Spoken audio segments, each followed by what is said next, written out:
criminal cyber gang has stolen as much as $1 billion from over 100 financial institutions over the past 2 years. The gang, which has been dubbed 𝗕𝗰𝗀𝗃.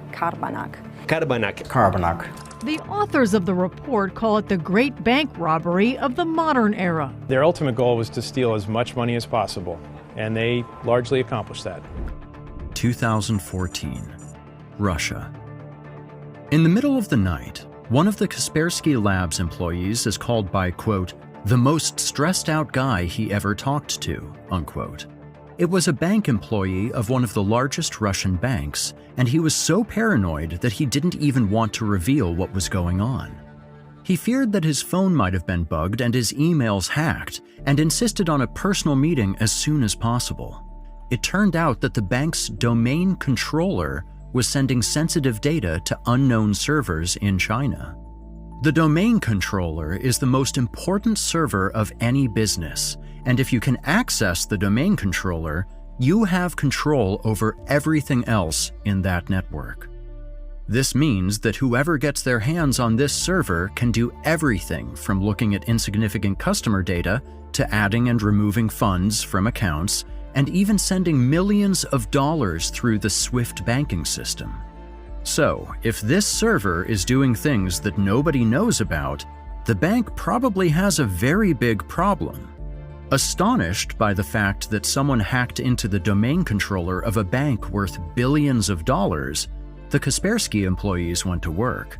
They analyzed every single network, phone, and computer connected to the internal banking network. At first, they didn't find anything suspicious. However, some of the computers had the screen-sharing software VNC installed on them, and upon questioning the bank about it, they found out that nobody ever installed it. One of Kaspersky's experts then thought that someone must be spying on the bank employees for some reason. To test his theory, he opened a blank Word document on one of the computers and wrote, "Hello." He then waited, and waited, and waited, until the computer suddenly began to type on its own. "Hello, you won't catch us," was the reply. The experts were now dead set on catching the mysterious hackers, and went on to try and find out just how on earth they managed to gain control over something as important as the domain controller. They discovered that a bank employee had received an email from someone who was claiming to be a legitimate customer. However, in reality, this email was completely fake. To make things even worse, this email had a malicious Word document attached to it. The hackers had infected the file with their malware, and once the bank's employee opened this document, the malware activated itself and installed a VNC backdoor on the computer. This is what is known as a phishing attack, or to be more specific, a spear phishing attack. In these types of attacks, hackers try to look as credible as possible by creating emails that mimic real people or businesses. These emails usually have an infected file attached to them, which can be anything from a Word, Excel, or PowerPoint document, and in some cases even images or video files. Once they successfully infected a computer, the hackers could now remotely watch and control the machine. The attackers then used this infected PC to infect the rest of the machines connected to the network, and to search for the administrator's computer. This is where the next phase of the attack begins. They would slow down the admin computer by running as many background programs as possible and hoping that one of the bank employees would eventually contact IT support to fix the PC. And this is exactly what happened. Once the IT support arrived, they entered the admin passwords and tried to fix the problems on the computer. However, unbeknownst to them, they didn't fix anything. Instead, they had just compromised the security of the entire bank. Thanks to a keylogger, a program that records every keystroke made on the keyboard, the hackers obtained the admin passwords and were now able to log into the admin account and infect the remaining network of the bank. The hackers now had access to absolutely everything, and this is where Phase 3 started. They would spy on the employees for months until they knew how they operated and what protocols they followed. They were basically a shadow employee, silently watching and recording everything the bank was doing. Once they knew about all of the protocols the bank employees followed, the robbery started.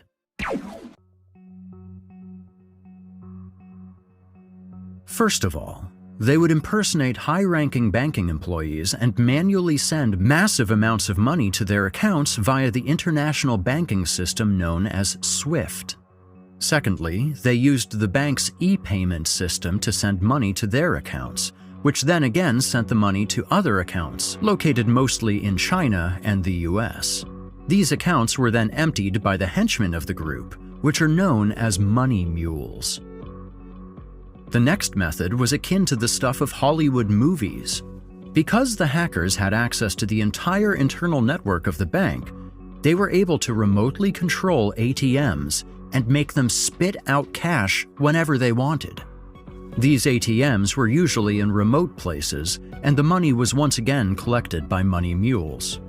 These methods were pretty amazing, but it was the last procedure that was the most interesting one. They would take accounts that had small amounts of money in them, inflate them, and then pocket the difference. However, this is where they messed up for the first time. They accidentally inflated the account of an elderly Russian man who only had 34 rubles in his account when he went to bed. The next morning, he had over 10 million rubles in the same account. Luckily for the hackers, the bank thought they had made a mistake and no investigation was started. Even though the experts knew exactly how the hackers infected the bank, they were not able to find any traces that would lead them to the stolen $9 million, and the case was eventually put on hold. A few weeks later, 𝗕tože𝗕, the CEO of Kaspersky Labs, traveled to a cybersecurity conference in Singapore. There, he wanted to talk about his experience with the carbonic hackers, and to his surprise, it turned out that this was not an isolated case. Europol, the European Union's law enforcement agency, had also registered a few of these attacks on European banks. The two then decided to team up with the banks that had been hit by carbonic, different cybersecurity specialists, and a few experts from other intelligence agencies. The group then formed the Joint Cybercrime Action Task Force, also known as JCAT, and started to pour resources into hunting the mysterious carbonic group. At first, they didn't find any clues about the hackers until one of the Kaspersky Labs employees found a tiny mistake in the carbonic code.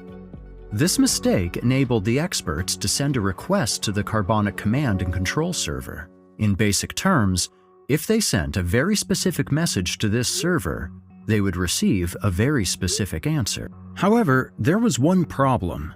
They had to send this request to the carbonic command and control server and not any other server. But nobody knew the physical nor the digital address of this carbonic server.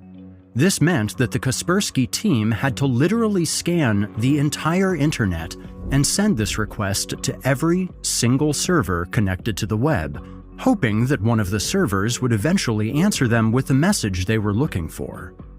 After 2 days, they got exactly what they wanted. The carbonic command and control server answered their request, and as a result of this, the experts were able to find it. The server was located in the country with the best IT infrastructure in Europe and the second best connected country in the world, the Netherlands. The Dutch police quickly managed to get their hands on the server and invited the experts to investigate it. The analysis of this command and control server then revealed the terrifying true scope of the carbonic attacks. They weren't just targeting banks in Europe and Russia, but in almost every country in the world. From China, Bangladesh, India, and other Asian countries to Africa, and even the USA. The U.S. is under cyber attack as federal officials warn that a likely Russian-based hack has penetrated deep into U.S. national security infrastructure. The breach is widespread, and there are growing concerns tonight about what may come next. Without anyone noticing, the carbonic group had been infiltrating hundreds of financial institutions and stolen over $700 million. After this incident, the investigation got a lot more serious. The 𝗕_cat task force began to cooperate with other intelligence agencies that were also searching for the same criminals. These included organizations such as the FBI, CIA, Romanian, Russian, and Moldovan intelligence agencies, and many more. As the experts got closer to the 𝗕_ʔ𝗃 group, they suddenly disappeared. The hackers went silent for a few months, only to return and commit the biggest mistake of their hacking careers. Taiwan, 2016. The cybercrime group was back to business as usual, but two of the money mules were inexperienced and would cause a massive problem for the 𝗕_ʔ𝗃 group. While they were retrieving money from some hacked ATMs, an unsuspecting local Taiwanese resident approached the bank to also get some money. As the resident approached, the two money mules got so nervous that they left as quickly as possible and forgot a stack of 60,000 NT dollars in the ATM. Surprised about the strange behavior of the two men, combined with the fact that they left a decent amount of money behind, the resident decided to alert the police. The Taiwanese police then watched the CCTV footage of the ATMs and immediately realized that something was off. They acted incredibly quickly, and before the criminals knew it, the incident was all over the news. The first bank reported that over 70 million NT dollars was withdrawn illegally. The withdrawals were made in both Taipei and Taichung across 34 ATMs and 20. To make matters even worse, the police had over 500 officers going through all of the CCTV footage they could, and they eventually tracked down the address of the two men. The competence and unbelievably quick actions of the Taiwanese police then led to the identification of 22 suspects. Most of them were Russians, and the rest were from Eastern Europe.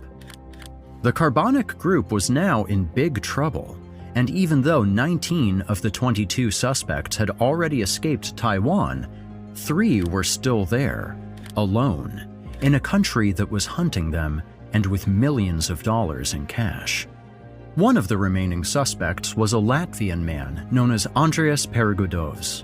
He was the alleged leader of the operation, and after he saw his face on national TV, he quickly decided to cut his ties with the money. He went to a mountainous area near Donghu Park in Taipei, hid 2 bags full of cash, and proceeded to travel to the Yilan province. The other 2 remaining members of the gang were still in Taipei and decided to store their part of the stolen money in the luggage lockers at the Taipei train station. Only a few hours later, 2 men arrived from Eastern Europe, picked up the luggage, and calmly went back to their hotel. What they didn't know is that hundreds of police officers were watching them through the Taiwanese CCTV camera network. Once they arrived at the hotel and left their luggage in their room, they went to have brunch in the hotel's restaurant. This is where the police finally took action and arrested the 2 men. In a perfectly coordinated operation, the police also captured Andreas Peregoudovs on the same day. The Taiwanese police had done what nobody else could, and even though the arrested men were only henchmen that didn't know much about the 𝗕_ʔ𝗃 group's leaders, the Taiwanese authorities managed to make the first arrest in the 𝗕_ʔ𝗃 case. This is where the manhunt for the leaders of the group begins.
𝗕, Joker Stash, Cobalt Spider, and many more.